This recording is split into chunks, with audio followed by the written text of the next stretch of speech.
everyone, this is Nilesh Kumar Gupta and you are watching Angie Physics Classes.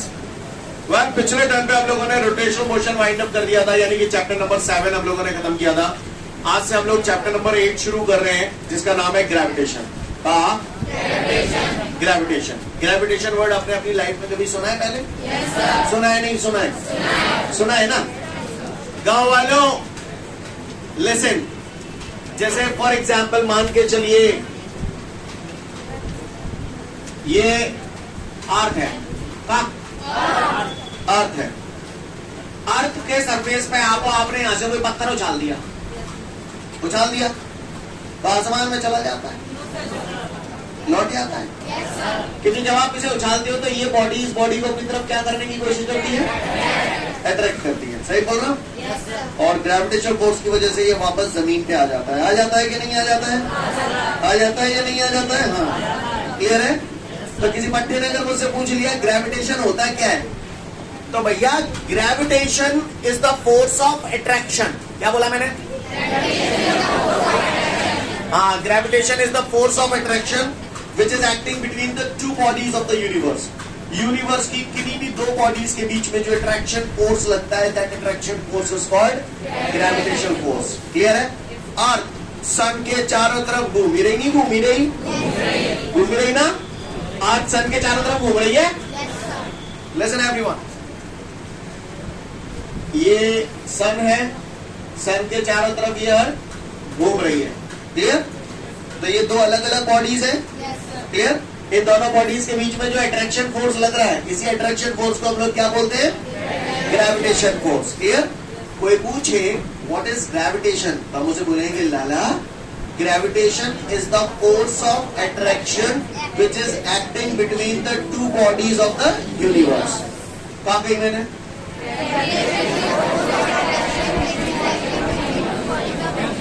हाँ, gravitation is the force of attraction which is acting between the two bodies of the universe. See clear है? Again last time I repeat, gravitation is the force of attraction which is acting between the two bodies of the universe. Clear? इसके बारे में जो बताया था वो scientist Newton ने बताया था। किसने बताया था? न्यूटन ने। आप लोगों को याद होगा, जिन लोगों ने चैप्टर 1 पढ़ा है, पहला दिन जिसने पढ़ा है, वहां पर आपको बताया था कि ग्रेविटेशन को किसने इन्वेंट किया था? तो न्यूटन ने किया था। सुन लो, अब तो न्यूटन की दुनिया भर की चीजें आप पढ़ चुके हो तभी ना। लॉज ऑफ मोशन न्यूटन ने दिए। इक्वेशन ऑफ मोशन जो आपने पढ़ी थी, v बराबर u प्लस AT, s बराबर ut plus half AT square, v square बराबर u, ये सब किसने दिया? न्यूटन ने दिया। और आज आप पढ़ने जा रहे हो न्यूटन्स लॉ ऑफ ग्रेविटेशन। ये ग्रेविटेशन के बारे में भी किसने बताया? न्यूटन ने बताया। बाप है ये फिजिक्स के, मालूम है आपको? किसी ने पूछा who is the father of physics, तो क्या बोलोगे? हाँ, समझ गए?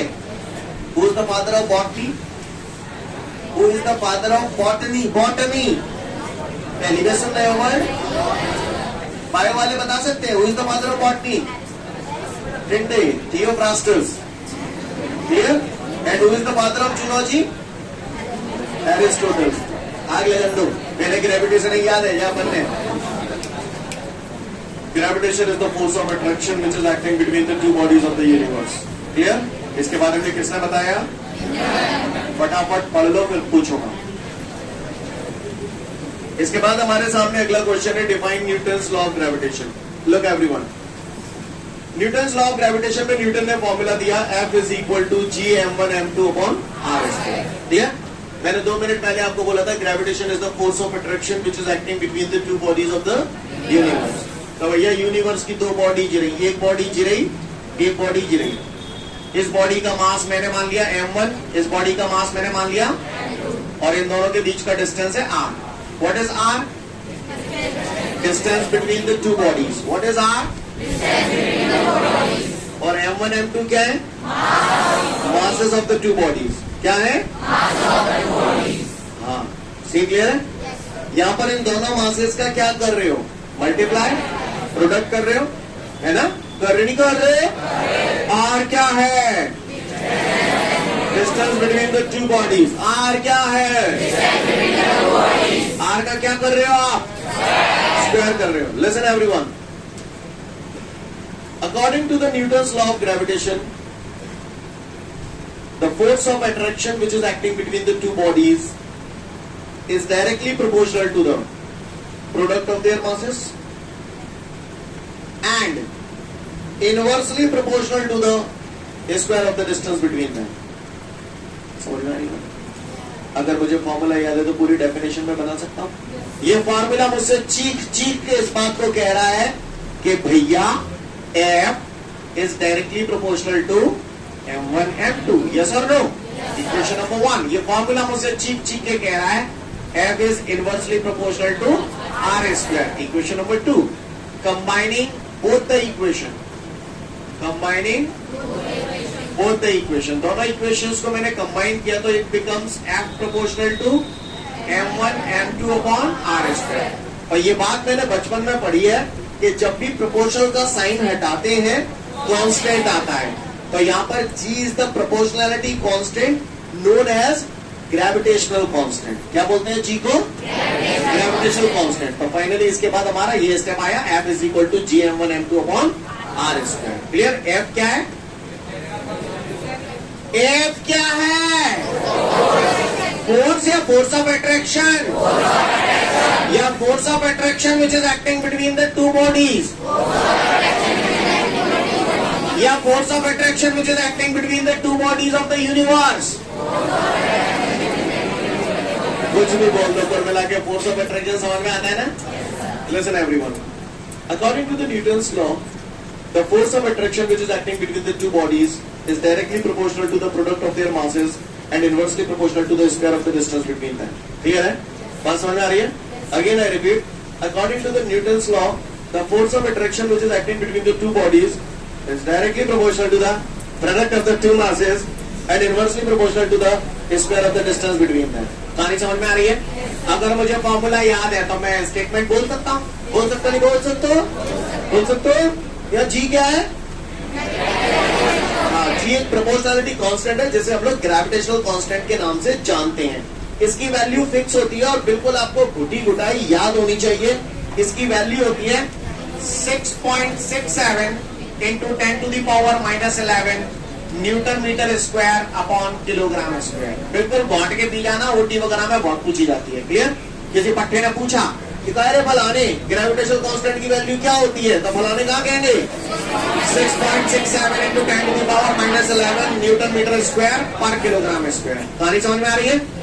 कोई दिक्कत? पहले इतना पढ़ लो फिर आगे की बात करूंगा.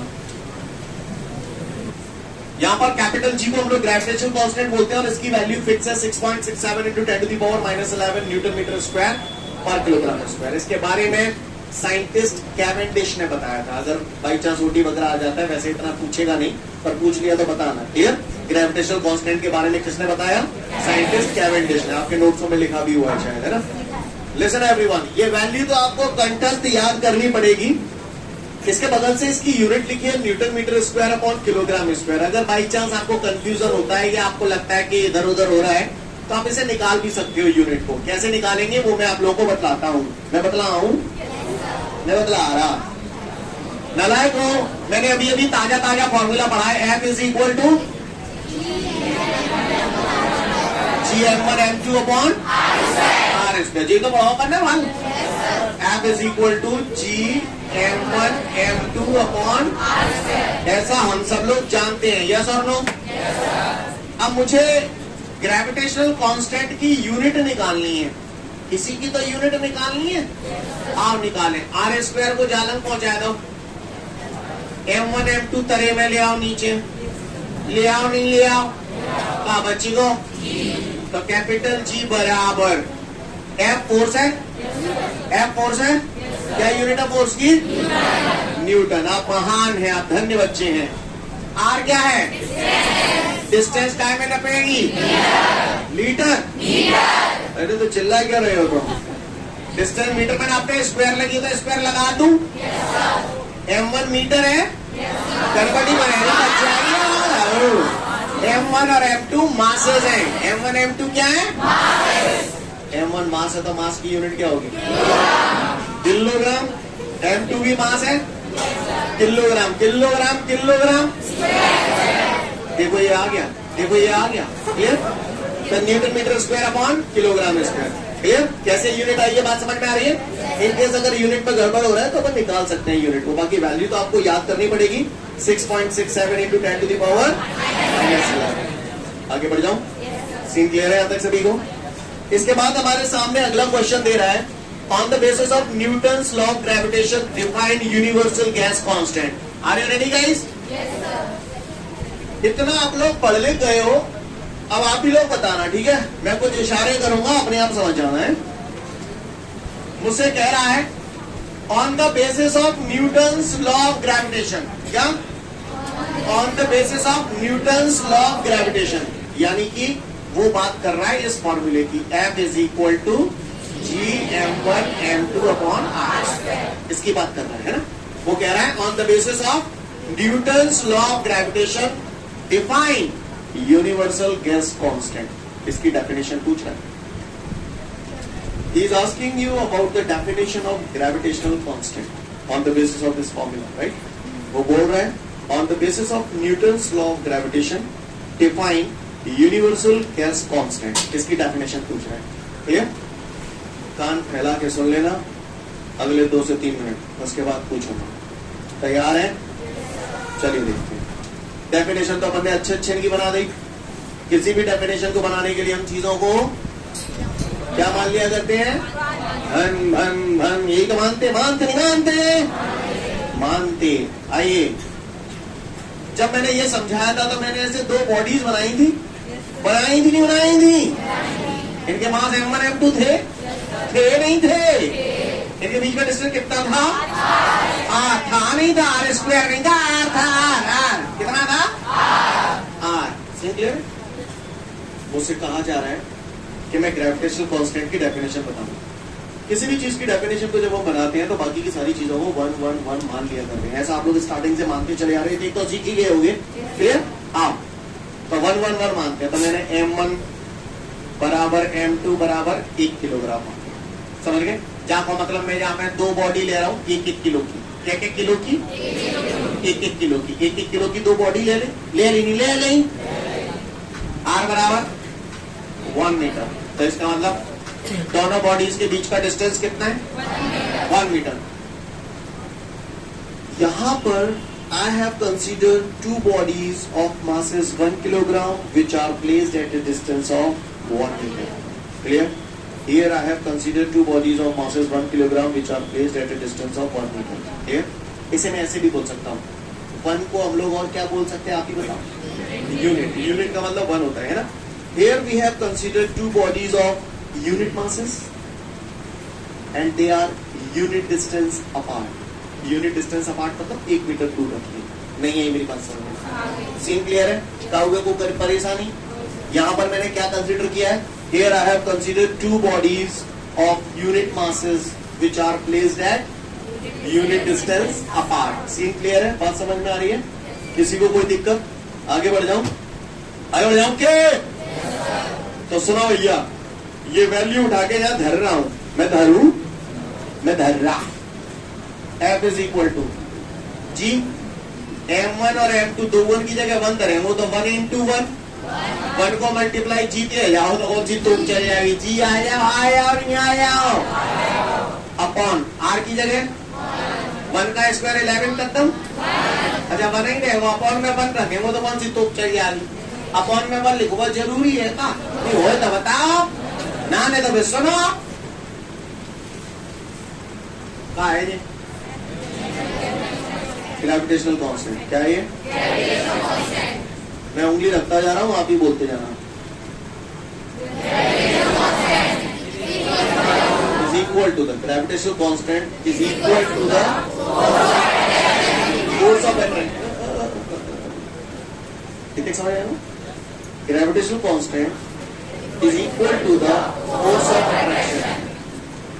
अब फोर्स ऑफ अट्रैक्शन कहाँ लग रहा है? तो which is force of attraction which is acting between the two bodies of. अब मैं क्या बोलूं, तुम ही बोलो। लिसन, समझ में आ गया यहाँ तक? कोई माइकल जो डेफिनेशन खुद बना सके। मैंने आपको 1 से 2 मिनट का समय दिया, खुद से डेफिनेशन बनाओ। क्लियर? देखना नहीं। क्लियर? आपको कसम है आपकी। क्लियर?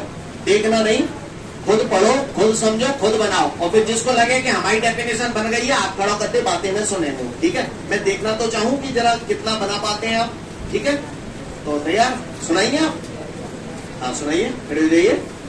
पढ़ी तो ना देना भाई, पढ़ लेना, नेक पढ़ी है, कोई बात नहीं, तो सुना।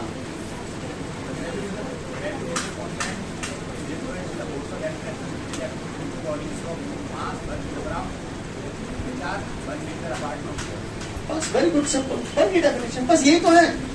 Gravitational constant is equal to the force of attraction which is acting between the two bodies of masses 1 kilogram which are placed at a distance of 1 metre. या फिर ऐसे बोल दो, gravitational constant is equal to the force of attraction which is acting between the two bodies of unit masses which are placed at unit distance apart. नहीं आई, बोल पाओगे नहीं बोल पाओगे, बोल पाएंगे, क्लियर है। क्या बोलेंगे? Gravitational constant is equal to the force of attraction which is acting between the two bodies of masses 1 kilogram which are placed at a distance of 1 meter. Or you can say gravitational constant is equal to the force of attraction which is acting between the two bodies of unit mass which are placed at a unit distance apart. Got it guys? Yes sir. आपके नोट्सों में इसके बाद inverted comma में definition लिखी होगी, 2-3 line की पूछूंगा, अच्छे से पढ़ लें। इसके बाद हमारे सामने अगला क्वेश्चन है, find the dimensional formula of gravitational constant. Find the dimensional formula of gravitational constant, है ना। gravitational constant का dimensional formula, dimensional formula बताओ, क्लियर। तो भैया मैंने ताजा ताजा पढ़ा है, F is equal to G M1 M2 upon R square। Scene clear है सभी को, बात समझ में आती है। अब पट्ठन में बोलते हैं भैया मैं ग्रेविटेशनल कांस्टेंट यानी जा को डायमेंशन फॉर्मूला बताऊं। चलो स्टार्टिंग से पढ़ रहे हैं, चैप्टर 2 में बता चुका हूँ ग्रेविटेशनल कांस्टेंट। वहां पे मैंने बोला था एक दिन आएगा, एक दिन आएगा, क्लियर बोला ना आपको, मैंने बोला था 18 अक्टूबर की दरमियानी शाम को मैं आपको ये सब चीजें बताऊंगा। आज वो दिन आ गया है। शट अप, कल छुट्टी हो गई ना, इसमें से कल छुट्टी हो गई थी ना, तो मैंने गलत कहा था क्या? अगर कल आप आते तो यही तो बताता। अच्छी बात है, लिसन एवरीवन। तो ग्रेविटेशनल कांस्टेंट का डायमेंशन फॉर्मूला बताना बेटा, अब आप ही कह देना, इशारे करना, ठीक है। तैयार हो? चलो मैं डायरेक्ट यही चिपकाता हूँ शॉर्टकट में। F कौन? माइकल आंसो मुझे बता दे फोर्स का डायमेंशन फॉर्मूला। क्या मालती तू MLT माइनस 2 बोलो, ओके। अच्छा ध्यान है, जब आपने चैप्टर 2 में पढ़ा था, ओ ये कैसा खतरनाक सो है, जब मैं टुच्चो सो लगे भाई जे खाए, क्लियर पता बच जाइए। सही को मैंने कहना है। M1 क्या है? मास का डायमेंशन फॉर्मूला कैपिटल है। M2 क्या है? मास का dimension formula capital M, capital M। M इसके नीचे ही लगे आते हैं इनका, बोलो। अच्छा अपॉन, समझ गया ना ये कहाँ पे आया हुआ है इसमें? अच्छा R क्या है? डिस्टेंस का डायमेंशन फॉर्मूला L। R का स्क्वायर है, क्या लिख दूं? क्रॉस मल्टीप्लाई करूंगा तो गौर से देखिएगा, M L T माइनस 2 तो जाता ही है, बोलो। अच्छा खाए बुरा नहीं लगे तो नहीं काट लूंगा, M से स्क्वायर काट लूं, जे M की पावर 1 बचा, M की पावर 1 ऊपर जाओ, M minus 1 L T minus 2, L square की मल्टीप्लाई कर दूं इधर बराबर G। तो गौर से देखिएगा, G is equal to M minus 1 L square into L। L पे पावर कुछ नहीं है तो 1, बेस सेम होती है तो पावर ऐड हो जाती है, तो 1 + 2 3। नहीं आई मैंने समझ में नहीं आई, समझ में नहीं आई है। किसी ने पूछ लिया पट्टे ने ग्रेविटेशनल कांस्टेंट का डायमेंशन फॉर्मूला क्या होता है, तो बता पाएंगे? ये निकालना मैं आपको ऑलरेडी चैप्टर नंबर 2 में सिखा चुका हूँ।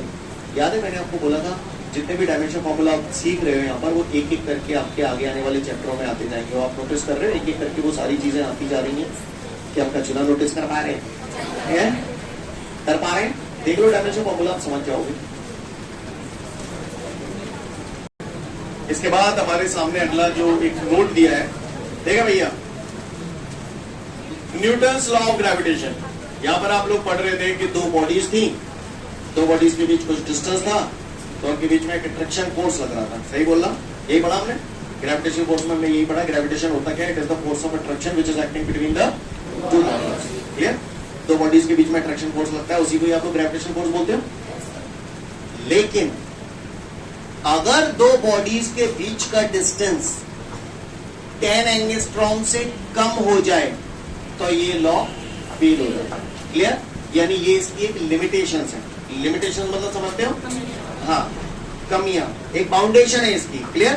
अगर दो ऑब्जेक्ट के बीच का डिस्टेंस 10 एंगस्ट्रॉम से कम हो जाएगा तो ये Newton's law of gravitation applicable नहीं रहेगा। इसके लिए ये जरूरी है कि दो ऑब्जेक्ट के बीच का जो डिस्टेंस है वो 10 एंगस्ट्रॉम से ज्यादा होना चाहिए, तभी ये लॉ एप्लीकेबल है, अदरवाइज नहीं। सीन क्लियर है? यानी इसके लिए दो ऑब्जेक्ट के बीच का डिस्टेंस कितना? 10 एंगस्ट्रॉम से कम नहीं होना चाहिए। क्लियर? 10 एंगस्ट्रॉम से कम हो जाएगा तो ये लॉ क्या हो जाएगा? फेल हो जाएगा। क्लियर? 10 एंगस्ट्रॉम, एंगस्ट्रॉम ऐसे लिखते हैं, आप तो जानते हो। इसको ऐसे भी लिख सकता हूं, एक एंगस्ट्रॉम बराबर होता है 10 टू दी पावर -10 मीटर। यहाँ 10 पे पावर कुछ नहीं है तो 1, बेस सेम होती है तो पावर, तो 1 - 10 -9। यानी कहने का तात्पर्य यह है कि दो ऑब्जेक्ट के बीच का डिस्टेंस 10 एंगस्ट्रॉम से कम नहीं होना चाहिए, या फिर ऐसे भी बोल सकते हो 10 टू दी पावर -9 मीटर से कम नहीं होना चाहिए, क्योंकि अगर ऐसा हो गया तो Newton's law of gravitation fail हो जाएगा, वहां पर वो काम नहीं करेगा। यही बात इस नोट में लिखी गई है, पढ़ लो फटाफट। तो आज के लिए पर्याप्त है, कल फिर मिलते हैं। Thank you everyone, have a great day to all of you guys. जय हिंद।